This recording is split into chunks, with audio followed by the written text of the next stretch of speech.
Hello Anandji, welcome to Bollywood Google. And how are you doing? How's everything? Uh, yes, thank you so much for Mhm, having me on the show on mhm, Bollywood Bubble Akshay. mhm. And your short film, The Knocker, it's all set to have its world premiere today on in the Four Right, Corners Film Fest in the US. So मैं चाहूँगा right. आप इस film की एक पृष्ठभूमि और आपका जो किरदार है इसमें जो आप प्ले करते हैं उसके बारे में थोड़ा इसमें ब्रीफ इंट्रोडक्शन दें।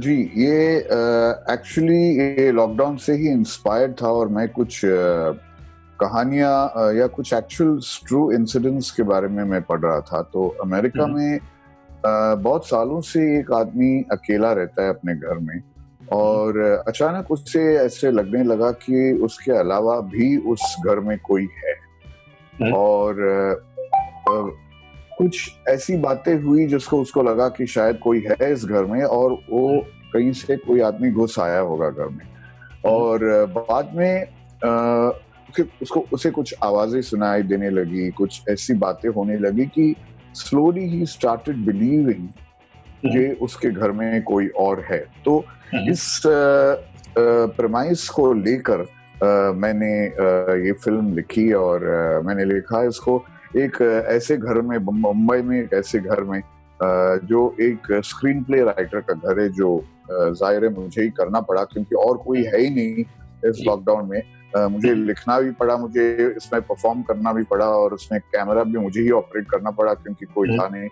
But fortunately I had professional digital camera. तो जिस तरीके की शूट हुआ वो एमेचरिश शूट नहीं हुआ जैसे हम लोग नॉर्मली फोन्स पे करते हैं, सेल फोन्स पे हम्म, करते हैं। ये एक प्रॉपर शूट हुआ और अकेलापन और एक तरीके से जो आप सिटी में रहते हुए भी बहुत सारे लोगों के साथ आपका इंटरेक्शन होता भी है, बहुत सारे हम्म, आप समझते हैं कि बहुत सारे दोस्त हैं और बहुत सारे आपके साथी हैं, लेकिन वाकई देखा जाए तो आदमी अकेला ही है। हर जी, शहर में आदमी अकेला ही हो जाता है आखिर में, अपने घर में अपने आप हम्म, के साथ। और वो हम्म, अकेलापन जब आप तक पहुंच जाता है, बहुत नजदीक पहुंच जाता है, तो आपको हम्म, शायद पता नहीं होता है कि कुछ ऐसी बातें होती हैं दिमाग में, मन में, कि हम्म, आप अपने आप में नहीं रहते, फिर कुछ और हो जाता है। और ये वो कहानी है। So it's a psychological drama.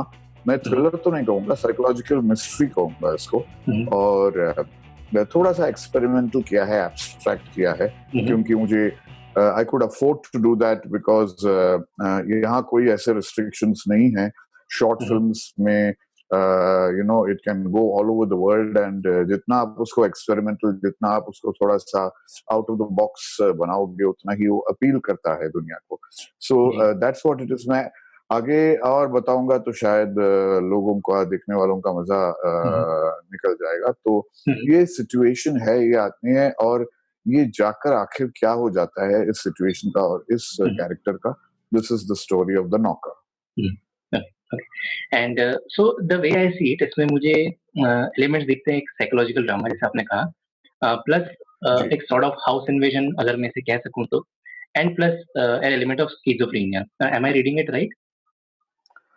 हाँ, स्किज़ोफ्रेनिया उतना नहीं जितना आई वुड से एक तरीके का जो the mind starts playing games with you hmm, hmm, and you start believing in that. Hmm, और एक तरीके का हैल्यूसिनेशन हो जाता है, एक तरीके का यू आर आपको पता नहीं है कि ये सही है, वाकई हो रहा है या नहीं है। इज इट असलियत है या ये आपका इमेजिनेशन है। और जब वो आपका जो माइंड है उस लेवल पे, उस लाइन पे आकर रुक जाता है कि what is reality and what is imaginary, वहां जाके थोड़ा सा गड़बड़ हो जाता है। And then slowly the psychotic behavior starts creeping and that is the climax of the film. Okay okay and since इसको आपने खुद ने डायरेक्ट किया है कैमरा भी आपने खुद ने हैंडल किया है जैसे आपने अभी बताया प्लस एक जी एक्टर के रूप में भी आप इसमें हमें नजर आएंगे जहाँ एक तरफ ये फिल्म लॉकडाउन के बेहतरीन इस्तेमाल को दर्शाती है वहीं ये भी है कि ऐसे सिचुएशन में under lockdown with limited resources and a very limited movement in the outside world एक आर्टिस्ट का काम बहुत ज्यादा डिफिकल्ट रहता है एग्जीक्यूट करने में सो वो क्या चैलेंजेस थे जो आपने फेस किए इसे बनाते वक़्त? और उन चैलेंजेस से क्या कुछ लर्निंग आपने एक्वायर किए जो आगे जाके आपको हेल्प करेंगी? नहीं, बहुत ही इंटरेस्टिंग एक्सरसाइज रहा ये और हुँ, हुँ। अगर ये एक बहुत बड़ा सबक मैंने इससे सीखा कि फ़िल्म बनाने के लिए हुँ, हुँ। शायद आई मीन यहाँ तो एक आदमी के से ज़्यादा नहीं चाहिए। You know hmm, if hmm. You really hmm, hmm. और ये एक्सरसाइज मेरे लिए इसीलिए बहुत महत्वपूर्ण था, इम्पोर्टेंट था। हुँ, हुँ। और ये जो हम 100 लोग लेके चलते हैं और 200 हुँ, और हुँ। 300 लोग के यूनिट लेके चलते हैं, हुँ, हुँ। इसकी कोई ज़रूरत नहीं है। अगर जी, बिल्कुल मिनिमम क्रू लेकर आप जाएँगे, तो आपके जी। बजट्स भी कम हो जाएँगे और काम भी हुँ, आसानी से बहुत ईज़िली जल्दी हो जाएगा और एक शांत एटमॉस्फेयर में हो जाएगा। हुँ, तो मुझे यहाँ लिखने में कोई प्रॉब्लम नहीं था क्योंकि I was very clear about the character, how the character slowly deteriorates, hmm, फिर वो ठीक हो जाता है, फिर क्या वो वाक़ई ठीक हुआ है? That is the question in the end.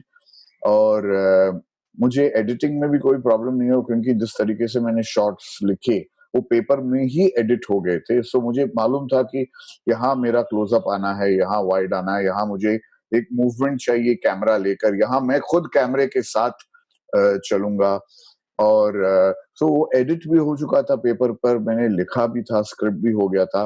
As a performer मुझे सिर्फ़ एक तरीके का लुक देना था कि अ, जो एक आदमी अकेला रहता है, वो बहुत हुँ, ही वेल ग्रूम्ड और आयरन कपड़े नहीं पहने होंगे। एक तरीके हुँ, से हुँ, केयरलेस जो एक चीज़ है, हुँ, उसके कपड़ों में भी, उसके जो एटीट्यूड में भी, उसके फेस पर भी, बॉडी लैंग्वेज में भी और उसके आस-पास में भी। तो घर को भी उसी तरह से मैंने थोड़ा-सा बहुत ही जो केयरलेसली चीज़ें यहाँ-वहाँ पड़ी हुई हैं, क्लटर हुँ, है, कुछ हुँ, ऐसी चीज़ें सही तरीके से नहीं रखा गया, हुँ, उस तरीके से मैंने सेटअप किया। वहाँ तक सब आसान था, सब ठीक था।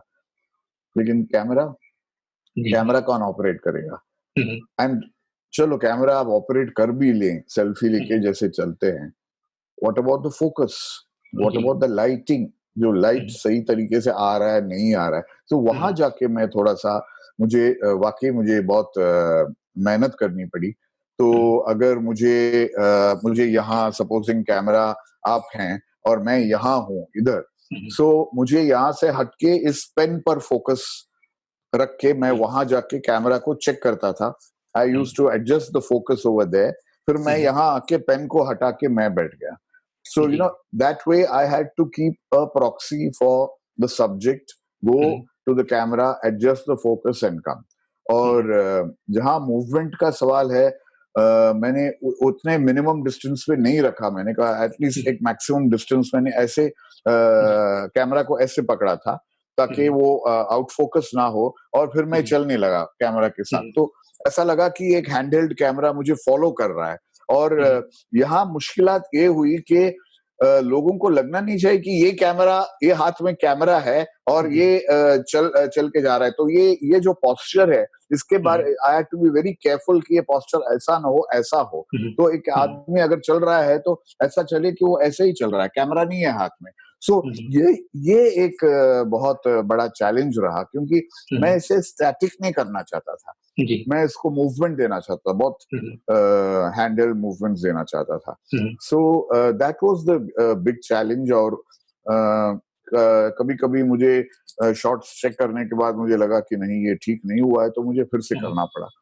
तो इस तरीके से मुझे लगा कि शायद 6, 7, 8 मिनट की फ़िल्म बनेगी, शॉर्ट फ़िल्म, हुँ, लेकिन जाकर 17 मिनट की फ़िल्म बनी। So I okay. Was very happy with the result hmm, hmm, and एक तरीके से like for me it was a great exercise, a hmm, learning exercise. जी, ओके। और जैसा कि आपने मेंशन किया कि एक जो किरदार है बहुत लोनली है, इन द सेंस ये कट ऑफ है अपने आस-पास के वर्ल्ड से और फिर आपने फिर फ़ोकस के बारे में भी हमें बताया। सो मुझे बताइए through out the length of the film क्या जो डेप्थ ऑफ फ़ील्ड है वो शैलो ही रही है मोस्ट ऑफ द टाइम या आपने शार्प डेप्थ ऑफ फ़ील्ड पे भी थोड़ा एक्सपेरिमेंट किया है? दोनों किए हैं मैंने। जहाँ हुँ, हुँ, कुछ जगहों पे मैंने कैमरा को बहुत पीछे ले जाकर आई हुँ, ज़ूम्ड इन ऑन द सब्जेक्ट जैसे वो अपने आप से चेस खेल रहा है। वो जी। कॉम्पिटिटर भी वही है, वो भी वही है, तो दोनों हुँ, के हुँ, लिए वो मूव कर रहा है।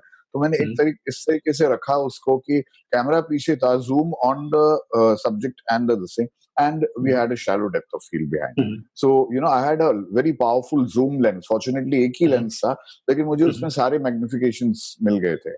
So it was, I think the lens from 20 to 200 का लेंस है वो। सो आई गॉट द एंटायर। तो कुछ जगहों पे it is shallow depth of field, कुछ जगहों पे it is sharp through out, जहां मुझे बताना था कि ये सॉर्ट ऑफ द एटमॉस्फेयर है, ये उस रूम का ये है। तो वहां मैंने उस तरीके से रखा। जहां मुझे मैं क्लोज जाना चाहता था, उसको कैमरे को थोड़ा सा पीछे लेकर मैंने वो shallow depth of field achieve किया। सो उस तरीके से मैंने बैलेंस मेंटेन किया। और इंटरेस्टिंग बात ये रही कि इस सबको ये इसी कमरे में, इसी घर में मैंने किया। मैंने पूरे उसको फिर ब्लैक एंड व्हाइट कर दिया। So that black and white noir feel gives it a more mysterious, suspenseful atmosphere. And जैसे कि आपने कहा कि अब फिल्में बहुत कम क्रू के साथ में बनाना भी पॉसिबल है विद स्केलेटन क्रू। तो इन द नियर फ्यूचर क्या हम ये कह सकते हैं कि ये जो एक माइंडसेट है कि एक पिक्चर बनाने के लिए आपको, since it's a collaborative art form, अलग-अलग आर्टिस्ट आते हैं, कुछ कोई कैमरा पर्सन जो है वो आता है, कॉस्ट्यूम वाले, आर्ट डिजाइनर्स या प्रोडक्शन डिजाइन आती हैं। सो क्या in the near future due to this pandemic and lockdown, क्या बिहेवियरल चेंज ऐसा आएगा कि एक कोलैबोरेटिव आर्ट फॉर्म बड़े स्केल पे ना होके बहुत कॉन्स्ट्रिक्टेड आर्ट फॉर्म हो जाए सिनेमा? में हो जाए तो अच्छा है, बिकॉज एक तरीके से बुरा है, क्योंकि जितने लोग एम्प्लॉयड हो रहे थे वो अनएम्प्लॉयड तो नहीं होंगे, वो दूसरे यूनिट्स में चले जाएंगे, उनको काम मिलेगा, कोई बगैर काम के नहीं रहेगा। लेकिन बजट्स को कम करने के लिए, जैसे हम जब अब्रॉड जाते हैं तो we go with a skeletal crew of 25 people. तो वही चीज हम यहाँ पे क्यों नहीं कर सकते? हम क्यों जब तीन ही डायरेक्शन के असिस्टेंट चाहिए, तो 20 असिस्टेंट्स क्यों घूम रहे हैं वॉकी टॉकी लेकर और कुछ काम नहीं कर रहे हैं? जब आपको 8 या 10 लाइटमैन चाहिए, 20 लाइटमैन क्यों है वहां? जब स्पॉट बॉयज 3 या 4 से काम चलेगा, आप 10 स्पॉट बॉयज क्यों रख रहे हैं वहां? तो इस तरीके से हर डिपार्टमेंट में अगर आप कटौती करते जाएं, तो मैं तो हमेशा यही करता हूँ। मैं मेरे प्रोड्यूसर्स को बोलता हूँ कि प्लीज मेरे लोकेशन पे या मेरे सेट पे मुझे ज्यादा लोग नहीं चाहिए, क्योंकि मैं काम नहीं कर पा रहा हूँ, क्योंकि इतना शोर होता है, इतनी बातचीत होती है कि मैं कॉन्सेंट्रेट नहीं कर पाता। सो आई रिक्वेस्ट देम कि जितना मिनिमम चाहिए, अगर 10 लाइटमैन चाहिए तो प्लीज 10 लाइटमैन रख लो आप, डिपेंडिंग ऑन द लोकेशन। लेकिन अगर नहीं चाहिए तो उतना ही रखिए जितना चाहिए। So I have been following this practice all throughout my जो 17 फिल्में मैंने अभी तक की है, हमेशा मैंने यही किया है। बट जब मैं एज एन एक्टर किसी यूनिट में जाता हूँ, तो मैं सिर्फ भीड़ देखता हूँ ऑल ओवर, और उसमें से 50% लोग कुछ काम के हमें काम कर ही नहीं रहे हैं, वो वहां हैं। तो अगर ऐसे लोगों को किसी और यूनिट में या किसी और प्रोडक्शन में डाला जाए, उस तरीके से सबको बांटा जाए, यूनिट्स भी कम हो जाएंगे, सबको अपनी नौकरियों का जो नौकरी है वो भी, जॉब्स भी बरकरार रहेगा, और हम सब जरा पीसफुली काम कर पाएंगे। मैं वाकई मानता हूं कि अगर जैसे गाड़ी के शॉट्स हैं, रोड के शॉट्स हैं, उन दिनों को मैं बोलता हूं कि मुझे कोई नहीं चाहिए, मुझे सिर्फ कैमरामैन चाहिए, साउंड चाहिए, और लाइटमैन 1-2 चाहिए, क्योंकि अगर हम कुछ एलईडी लाइट्स गाड़ी में रख रहे हैं थोड़े से फिल के लिए, बस, और कोई नहीं चाहिए मुझे। ना स्पॉट बॉय चाहिए, ना कोई असिस्टेंट चाहिए, कोई नहीं चाहिए। मैं खुद गाड़ी में बैठ जाता हूँ। अगर कैमरामैन के लिए जगह नहीं है तो कैमरा रिग पे होता है, या मैं पकड़ लेता हूँ, साउंड को मैं नीचे रख देता हूँ और साउंड को मैं ऑन करता हूँ, मैं कैमरा ऑन करता हूँ और मैं एक्टर को एक्शन बोलता हूँ। So you can actually do job of 3 people अगर आप सही तरीके से इसको ऑर्गेनाइज करें, तो एटलीस्ट ऑन दोज डेज जहां रोड के शॉट चाहिए है, आपका पूरा यूनिट कम हो सकता है, and you can work very very well. So it is basically एक माइंडसेट है। सबको लगता है कि अगर 170 लोग सेट पे हैं तो ऐसा लगता है कि कुछ काम हो रहा है, ऐसा कुछ नहीं है। अगर 10 लोग भी हो रहे हैं और कोई बात नहीं कर रहा है, तो शायद ज्यादा काम हो रहा है उस सेट पे। सो जब तक हमको ये माइंडसेट हम चेंज नहीं करेंगे, तब तक हमारे बजट्स बढ़ते रहेंगे, अननेसेसरी खाना आ रहा है 170 लोगों का खाना आ रहा है, that's also most expensive. Divide the talent, several groups या 2 यूनिट बना लीजिए, आपका काम जल्दी खत्म हो, जैसे टेलीविजन में होता है, ऐसे कुछ करके आप इसको कर दीजिए, then you'll be better organized and you'll be able to do better work. Okay, okay. And आप एक साइंस स्टूडेंट रहे हैं, ज़िंदगी के काफ़ी लंबे समय तक आपने साइंस पढ़ा है। एक ऐसे साइंस स्टूडेंट रहे हैं जिनका रुझान आर्ट की तरफ रहा है। तो जब एक साइंटिफिक टेम्परामेंट के साथ में आप आर्ट को अप्रोच करते हैं, तो इस चीज़ का क्या नफ़ा या नुकसान आपको एक्सपीरियंस होता है इस कॉन्टेक्स्ट में? हाँ, साइंस, मैं तो मानता हूँ कि एक साइंटिफिक साइंस में या एक साइंटिफिक अप्रोच जो है बहुत जी। जरूरी है, हर चीज, इन एवरी पॉलिटिक्स में भी पॉलिटिकल साइंस होता है या सोशल साइंस होता है। साइंस इज, मैं कहूंगा, द आर्ट को जब आप साइंटिफिक एक मोल्ड में डालते हो तो it becomes very very methodical, very very meticulous, बहुत सोच समझ कर लॉजिकल एक चीज बन जाता है या काम होता है। सो इसीलिए मैं आई वाज वेरी इंसिस्टेंट कि साइंस में ग्रेजुएशन करना मेरे लिए बहुत जरूरी है। आर्ट्स के साथ मेरा बहुत लगाव था, लेकिन the application of science in the arts is what I wanted. तो चाहे वो टाइम मैनेजमेंट हो, चाहे वो एक तरीके से जब आप स्क्रिप्ट लिखते हो तो आप शेड्यूल करते हो उसको जी। कि एक एक सीन का क्या टाइम है, कितना टाइम चाहिए। अगर 2 मिनट का सीन है, 1.5 मिनट का सीन है, तो उतना ही आपको लिखना है। That calculation, that mathematical calculation is very important. तो इस तरीके से the application of science in the arts becomes very very important, ताकि आर्ट्स को भी एक तरीके का एक डायरेक्शन मिले। ऐसा नहीं लगे कि सब कुछ बगैर सोचे समझे किया जा रहा है, इलॉजिकली हो रहा है, कोई सिस्टम नहीं है उसमें। So that is the application of science in the arts. तो ये तो हो गया एक एडवांटेज वाली बात, जब आप एक साइंटिफिक माइंड के साथ में आर्ट को अप्रोच करते हैं। इस चीज़ का नुकसान मैं इस तरह से समझना चाहता हूँ कि जब साइंटिफिक टेम्परामेंट और आर्टिस्टिक लिबर्टी आमने-सामने आते हैं, तो वहाँ एक कॉन्फ्लिक्ट उत्पन्न होता है। इन द सेंस कि आर्टिस्टिक लिबर्टी कई सारी कड़ियाँ खोल देती हैं आपके आर्ट वर्क में, एक लूप क्लोज़ कर देती हैं। बट कई बार ऐसा होता है कि आर्टिस्टिक लिबर्टी वो साइंटिफिक टेम्परामेंट के लॉजिकल जो खांचा है उसमें फिट नहीं बैठती है। सो ये जो कॉन्फ्लिक्ट होता है जब साइंटिफिक टेम्परामेंट और आर्टिस्टिक लिबर्टी साथ साथ में आते हैं, तो इस कॉन्फ्लिक्ट को आप किस तरह से हैंडल करते हैं? मैं इसको कॉन्फ्लिक्ट नहीं कहूँगा, मैं इसको एक्सपेरिमेंट कहूँगा। अब ये सोचिए कि right from the days of Alexander Graham Bell, जब टेलीफोन बना ही नहीं था, या द राइट ब्रदर्स, जब फ्लाइट्स, एरोप्लेन्स बने ही नहीं थे, तो कितने एक्सपेरिमेंट्स किए होंगे साइंटिफिकली इन सब में। That is the creative liberty you take, but the creative liberty is within the parameters of science. तो जब आप क्रिएटिव लिबर्टी भी लेते हो तो you are trying to experiment with something, और एक्सपेरिमेंट से कुछ इन्वेंशन ही होता है। सो अगर उस तरीके से आप उसको देखकर करेंगे, so even your so called जो क्रिएटिव लिबर्टीज आप बोलते हो, वो साइंटिफिकली कॉन्फ्लिक्ट नहीं होगा। It will give you something which you have never thought of before. So look at it that way, as an experiment, not as a conflict.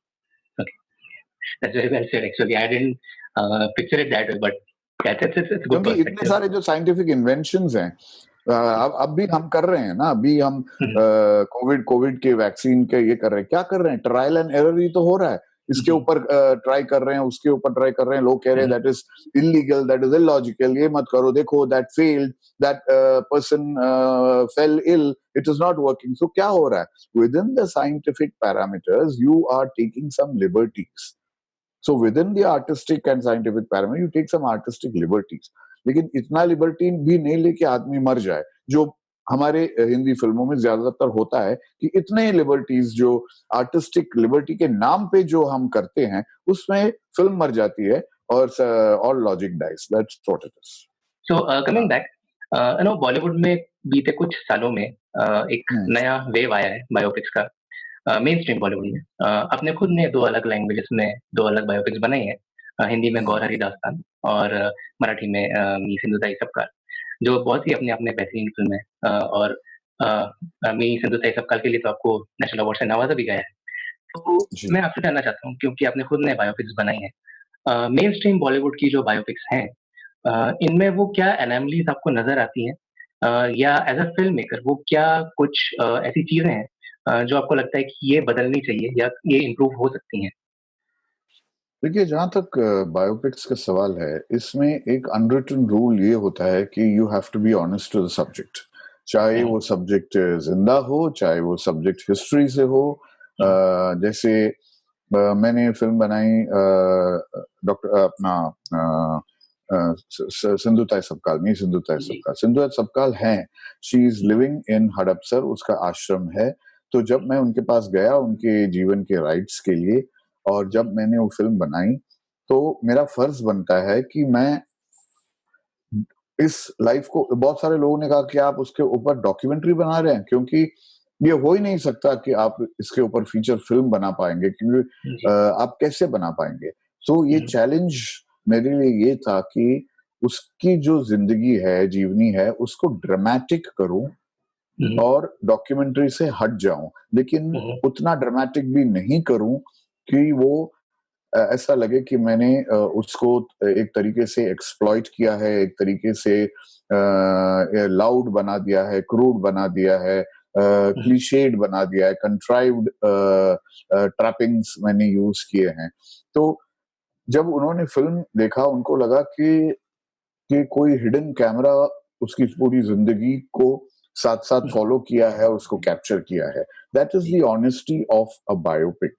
हुँ, मैंने फिर उसके बाद गौर हरिदास्तान बनाई, गौर हरिदास के पास हम गए और उस आदमी से मैंने इतना कुछ सीखा कि जब हम क्यों इतना प्रोटेस्ट कर रहे हैं लाइफ में, क्यों इतना चिल्ला रहे हैं, क्यों मारा-मारी हो रही है, क्यों वायलेंस हो रहा है। 35 साल तक उस आदमी ने उसने धक्का खाया और वो चू तक नहीं निकली उनकी हुँ, ज़ुबान से। वो हुँ, इस लेवल पे बात करके प्यार से पेशेंटली उसने वो फ्रीडम फाइटर सर्टिफिकेट उसने हासिल किया 35 साल के बाद। अगर हम हुँ, होते तो शायद 2-3 बिल्डिंग्स जला देते और सिस्टम को ठोकर खाकर कुछ कर देते हम लोग। सो हुँ, ऑल दीज़ काइंड ऑफ जो हरकतें हैं, तो जब हुँ, गौर हरिदास के ऊपर मैंने फ़िल्म बनाई तो मुझे वो जो ठहराव है, 35 साल का जो ठहराव और पेशेंस है, उसके हुँ, साथ मुझे जाना ही पड़ा। हालाँकि मुझे पता था कि ऑडियंस को सब कुछ फ़ास्ट चाहिए, तेज़ चाहिए, कम ऑन एक पेस चाहिए हमको। जी, मैं इस फ़िल्म में वो पेस नहीं ला पाया क्योंकि that would hmm, not we would not be honest to the script. Hmm, या डॉक्टर रखमाबाई जो अभी मैंने फ़िल्म बनाई on India's first practising lady doctor. जी, वो ज़िंदा नहीं है, वो ब्रिटिश इंडिया हुँ, में थी। लेकिन उनके ऊपर जो किताब लिखी गई है, I had to be faithful to the book. Hmm, so जब मैं ऐसे अनसंग लेजेंड्स या अनसंग हीरोज़ के बारे में फ़िल्में बनाता हूँ, my conscience does not permit me to make it mainstream. Hmm, अगर मैं मेनस्ट्रीम में जाऊँगा और कुछ स्पोर्ट्समैन या पॉलिटिकल लीडर या इनके सब जो ज़िंदगियाँ हैं, उसको लेकर मैं इतने उसको ओवर ड्रामेटाइज़ करके, ओवर द टॉप जाके दुपट्टे उड़ाऊँगा मैं चलती हुई गाड़ियों पर, स्लो मोशन पे, अगर वो सब मैं करने लगा, तो जी, मैं उस शख्स के ऊपर फ़िल्म नहीं बना रहा हूँ। फिर आप ये हुँ, बोलिए कि inspired by a hmm, sportsman's life, inspired ji, by a politician's life, inspired by hmm, a freedom fighter's life. ऐसे बोलिए. Don't say hmm, this is a biopic. हुँ, वो झूठ बोल रहे हैं आप. या तो आपकी जी, फिल्म झूठ है या तो आप झूठ बोल रहे हो. हुँ, सो मेरा बायोपिक्स के खिलाफ मुझे कुछ नहीं है लेकिन इस तरीके से जो ट्रीट कर रहे हैं हुँ, ऑडियंस को एक्सप्लॉइट कर रहे हैं बिकॉज हुँ, ऑडियंस चाहता है कि मैं हम इनके बारे में सीखे उनके बारे में सीखे ये हिस्टोरिकल फिगर के बारे में सीखे लेकिन जब जाते हैं तो पता चलता है कि कुछ और ही चल रहा है उधर और फिर क्रिएटिव लिबर्टी के नाम पे आपने एक डिस्क्लेमर शुरू शुरू में डाल दिया कि all this is fiction and does um, not claim to be history. तो अगर जी, हिस्ट्री नहीं है भाई तो फिर वो नाम से आप क्यों कर रहे हो? हुँ, So I don't understand this.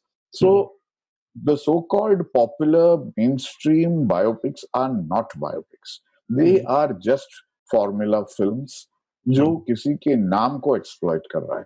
So that जी, अनरिटन रूल जैसे मैंने कहा कि is sincerity, honesty and you have to be faithful to the subject. And आपने अपने सफर की शुरुआत 1984 में की थी और तब से लेकर अभी तक आप फिल्म, टीवी और थिएटर का कंस्टेंट तौर पे हिस्सा रहे हैं। मेरा अगला सवाल इसलिए भी क्योंकि आपने एक बुक लिखी है once upon a prime time, तो टीवी इंडस्ट्री से जुड़ा सवाल है। तो मैं चाहूंगा आप इस सवाल का जवाब देते हुए अपने उस बुक के बारे में थोड़ा एक मोटा-मोटा तौर पे हमें बताएं। तो जब आप आज का टीवी देखते हैं, आज की टीवी इंडस्ट्री देखते हैं, तो क्या वो चीज़ आपको लगती है कि ये सही नहीं हो रही है in terms of story telling या in terms of presenting the content? और क्या जो कंटेंट अभी हमें हमारी टीवी इंडस्ट्री सर्व कर रही है, क्या ये सोसाइटी को एक गलत डायरेक्शन में ले जा रहा है?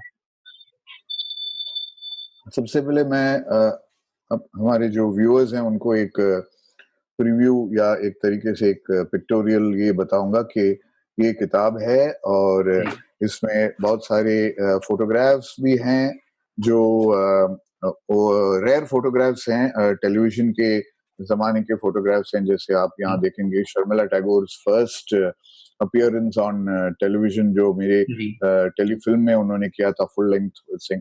ऐसे बहुत सारे ये भी हैं। तो ये जो है आपने जो सवाल किया वो तो बाद की बात है।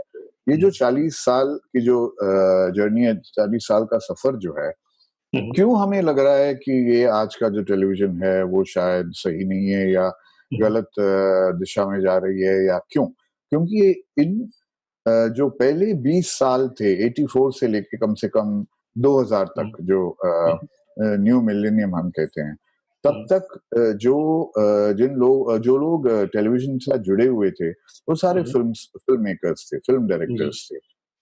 बेशक उन्होंने एक नया ब्रीड, एक नए जो क्लैन को उन्होंने पैदा किया जिसको हम टेलीविजन स्टार कहते हैं। मैं भी उस नए क्लैन से ही मैं आया हूँ और सब नए लोगों को डिस्कवर किया गया। तो लेकिन काम जो था वो प्रोफेशनल फिल्म मेकर्स का काम हुआ करता था। वो चाहे वो क्लासिक्स उन्होंने अटेम्प्ट किया, जैसे तमस हो या मिर्जा गालिब हो, या किताबें लिटरेचर जैसे मुजरिम हाजिर हो या श्रीकांत हो, चाहे कॉमेडी हो जैसे ये जो है जिंदगी, घर जमाए, या देख भाई देख, या अड़ोस पड़ोस, चाहे वो हिस्टोरिकल्स हो जैसे the sword of Tipu Sultan, माइथोलॉजिकल्स हो जैसे रामायण और महाभारत। आप देखिए ना, वैरायटी देखिए, शॉर्ट स्टोरीज, कितने शॉर्ट स्टोरीज आए हैं, रिश्ते आए हैं, गुलदस्ता आया है, खजाना, बहुत सारे शॉर्ट स्टोरीज है, दर्पण, ये सारे शॉर्ट। और किन किन लोगों ने बनाया? यश चोपड़ा, बी आर चोपड़ा, बासु चैटर्जी, ऋषिकेश मुखर्जी, ऐसे बड़े नामचीन लोगों ने इन टेलीविजन सीरियल्स को बनाए। अब अगर आप देखेंगे जो डेली सोप्स 2001 से 2000 से आए हैं, उनमें न वैरायटी है, न कोई लिटरेचर है, न कोई इनोवेशन है, ना कोई फिल्म मेकर्स हैं, और ना कोई ऐसे एक्टर्स हैं जिनको आप पहले से जानते हो। एक टोटली एक नया, एक जो थिंकिंग है, एक नया कल्चर जो है वो आया, लेकिन वो नया नहीं है। ये जो अगर आप ठीक तरीके से उसको सही तरीके से देखेंगे, ये जो डेली सोप्स के नाम पे जो लोगों के ऊपर आजकल थोपा जाता है, वो क्या है? वो कुछ नहीं है। वो 1960s और 50s में जो फैमिली ड्रामास मद्रास से आया करते थे, मद्रास में पहले मरते थे, वीनस, जेमिनी, वासन, ये सब लोगों ने ये जो साउथ इंडियन फिल्में बनाई, जो हिंदी में फिर प्रसाद प्रोडक्शंस ने जीने की राह बनाए, भाई हो तो ऐसा, फिर समाज को बदल डालो, सास भी कभी बहू थी, ये सब जो बहू बेगम, बड़ी बेटी, बेटी बेटा, ये सब जो साउथ इंडियन फिल्मों का रीमेक हिंदी में था, उन सब फिल्मों को लेकर उनके एक एक सीन को एक एक एपिसोड बनाकर, खींचकर एक एक एपिसोड बनाकर डेली सोप बना। और डेली, इसीलिए हमको लगता है कि जो सारे डेली सोप्स एक जैसे लगते हैं, सब रेपिटेटिव लगता है, सारे में शादियां होती हैं, सारे में सास बहू होते हैं, सेम कैरेक्टर्स होते हैं, कुछ नहीं हो रहा है। उसके बाद हम सब गांव पे चले गए, फिर जो गांव के जो प्रॉब्लम्स हैं वो सब शुरू हो गए, और बालिका बधू से लेके पता नहीं कितने सारे जो सब गाँव की कहानी। लेकिन वहाँ भी ये जो स्टीरियोटाइप्स हैं, वो सारे आके बस गए हैं। सास हो, बहू हो, बेटी हो, फादर हो, ये हो। सो एक तरीके से एक स्टैग्नेंसी आ गया था, एक बोर्डम, एक मोनोटोनस एक फील आ गया था और हमें लग रहा था कि कोई कुछ ट्राई नहीं कर रहा है, कोई एक्सपेरिमेंट नहीं कर रहा है, कोई कोशिश नहीं कर रहा है कि कुछ अच्छी तरीके से लिखा जाए। सब वहाँ बैठकर एक ड्रग की पुड़िया जो है, हम आजकल ड्रग्स बहुत पॉपुलर हो, एटलीस्ट चर्चित हो गए हैं। ये जो ड्रगिंग है, ऑडियंस की ड्रगिंग जो है, ऐसे पिल्स देकर, this is the most dangerous ड्रगिंग। हमारा टेलीविजन जो है, it became a a drug peddler and it became, एक तरीके से मैं बोलूंगा कि लोगों के जो दिमाग को नम कर दिया है, स्टैटिक कर दिया है। लोगों ने सोचना बंद किया। लोगों ने ये सोचा कि और कुछ नहीं मिल रहा है मुझे तो हम नहीं देखेंगे। तो उसमें वो लोग बहते चले गए और वो टीआरपीज़ बढ़ने लगे और हमारे टेलीविजन चैनल्स को लगा कि यही शायद लोग चाहते हैं। So this is the ultimate destruction of creativity on television and the audience. So इसको अगर हमें रिपेयर करना है तो सोचना पड़ेगा, क्योंकि जो लोग बैठे हैं प्रोग्रामर्स आजकल टेलीविजन चैनल्स पर, वो इससे हटकर कुछ करना ही नहीं चाहते, हिम्मत ही नहीं है उन लोगों को। उनको लगता है कि यही चाहिए लोगों को, एक्सपेरिमेंट करने के मूड में है नहीं ये। सो ऐसे में हम क्या करें? इसीलिए मैंने सोचा कि ये जो 40 साल की जो जर्नी है और जो golden age of Indian television था, द फर्स्ट 20-25 इयर्स, उसको एक तरीके से डॉक्यूमेंट करना, फॉर पोस्टेरिटी रिकॉर्ड करके रखना बहुत जरूरी था। और मेरी खुशकिस्मती यह है कि मैं जब से टेलीविजन शुरू हुआ 1983 में, तब से लेके अब तक मैं इस पर काम कर रहा हूँ, 40 साल तक काम कर रहा हूँ। और अगर मैं मुड़ के देखता हूँ तो मेरे बहुत सारे जो कलीग्स हैं, या तो वो काम करना उन्होंने बंद किया, या वो अब नहीं रहे, या किसी फॉर वॉट एवर रीजन 40 साल तक मेरे साथ कोई नहीं चला, या टेलीविजन इंडस्ट्री के साथ कोई नहीं चला। तो मुझे लगा कि मैं सबके साथ जुड़ा हुआ था, all the film makers, all the actors. So I was in a position to tell my story. But मेरी कहानी नहीं है ये, मेरी कहानी के साथ साथ ये टेलीविजन और बाकी सब लोगों की भी कहानी है। And it shows ये जो ग्राफ है कि यहाँ से लेके how television is going here. अब हमें कोशिश करना है कि इसको वापस ले आने की।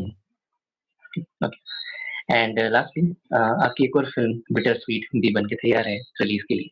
जी। तो मैं जानना चाहता हूँ आप इस फिल्म के थ्रू वो क्या चीज़ है जो कहने की चेष्टा करते हैं और सोसाइटी को एक तरीके से अवेयर करवाना चाहते हैं?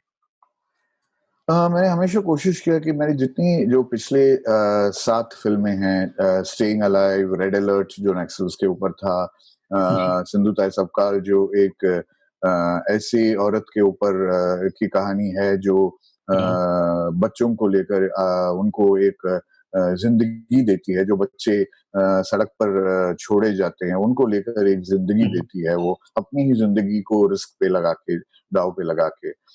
फिर मैंने गौर हरिदास के बारे में ये मैं चाहता था उस फिल्म में कि जो हमें एक फ्रीडम मिला है, जो आज़ादी हमें मिली है, और जिन लोगों ने इस आज़ादी के लिए लड़ाई लड़ी, तो उनके साथ क्या हम एक तरीके से इंसाफ कर रहे हैं? क्या हम हमारे जो फादर्स हैं, जिनको हम फादर्स ऑफ द नेशन कहते हैं, उनको हम भूल गए हैं, उनको हम कोई रिस्पेक्ट नहीं देते हैं? और जो हालत उस वक़्त थी और अब है, क्या उसमें कोई फ़र्क है या नहीं है? How far have we come as a nation? This is the question. Doctor Rakhmabai में ऑफ कोर्स इतना रेलेवेंट है आज के ज़माने में, जो जब हम डॉक्टर्स को हीरोज़ कहते हैं, वो हमारी पहली वर्किंग डॉक्टर थी, प्रैक्टिसिंग डॉक्टर थी, जो प्लेग जैसे महामारी को भी उसने लोगों को ठीक किया था, सूरत के plague. So it is the most relevant, मैं कहूँगा कि most topical of all my films, doctor Rakhmabai. फिर मैंने मायघाट अभी 6 महीने पहले मैंने मायघाट बनाई, जो इंटरनेशनल कंपटीशन में था इफ्फी में, and it won best actress for Usha Jadhav. New York, Singapore, कई जगहों पे उसको बेस्ट फिल्म, कोलकाता में बेस्ट फिल्म मिला है। और अभी मैंने एक क्विकी बनाई, बिटर स्वीट, जो क्विकी इसलिए क्योंकि ये जो शुगर केन इंडस्ट्री है, गन्ने का इंडस्ट्री है, वो का सीजन सिर्फ 6 महीने का सीजन है। उस 6 महीने में जो लोग कमाते हैं, जो कटर्स हैं, शुगर केन कटर्स हैं, जो कमाते हैं, उनको 1 साल तक उसके ऊपर सब्सिस्ट करना है। और वहाँ जो औरतें काम करती हैं, उनके साथ एक ऐसी नाइंसाफ़ी हो रही है, जो अगर आप सुनेंगे तो बहुत ही शॉकिंग है। ह्यूमन राइट्स कमीशन को इस पॉइंट को लेकर चलना है, क्योंकि न सिर्फ वो अपनी ही जो कहते हैं हेल्थ और बॉडी को डिस्ट्रॉय कर रहे हैं, बल्कि एक फ्यूचर बायोलॉजिकल साइकिल को भी वो लोग डिस्ट्रॉय कर रहे हैं। और इस चीज को प्रिवेंट करने के लिए, रोकने के लिए कहाँ जाएंगे हम? क्या आप मिनिस्ट्री के पास जाएंगे? आपके पास कोई नहीं कहेगा कि वो इसके लिए रिस्पॉन्सिबल है। क्या आप शुगर मिल ओनर्स के पास जाएंगे? वहां भी आपको कोई सबूत नहीं मिलेगा। आप कहाँ जाएंगे? तो एक डेड एंड आ गया है। इसके ऊपर मैंने ये फिल्म बनाई है, बिटर स्वीट। और मुझे बहुत खुशी हो रही है कि इसका जो वर्ल्ड प्रीमियर है वो बुसान जैसे A lister festival, Busan International Film Festival में इसका उद्घाटन हो रहा है, प्रीमियर हो रहा है in October. So it has taken off to a very good start and I think it is my most, मैं बोलूंगा most powerful, most impactful and most controversial film so far. So मैं इसके जो reaction है, feedback है, मैं बहुत उत्सुकता से उसके लिए इंतजार कर रहा हूँ। So with that we have reached the end of this conversation. मैं जानना चाहूँगा कुछ ऐसा सवाल जो मुझसे पूछना रह गया है जिसका आप आंसर देना चाहते हो?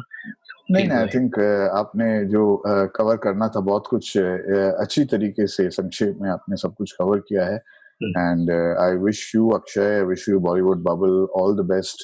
और कोशिश करते हैं कि इस जो कंडीशन में, इस जो महामारी में हम अभी इस वक्त हैं, सो इससे हम जल्दी निकले, वैक्सीन जल्दी आ जाए। हालांकि आजार तो नजर नहीं आ रहे हैं, लेकिन I hope we are all good, सब लोग सही सलामत रहें और हम अच्छा काम करें, आगे चलकर भी अच्छा काम जारी रखें।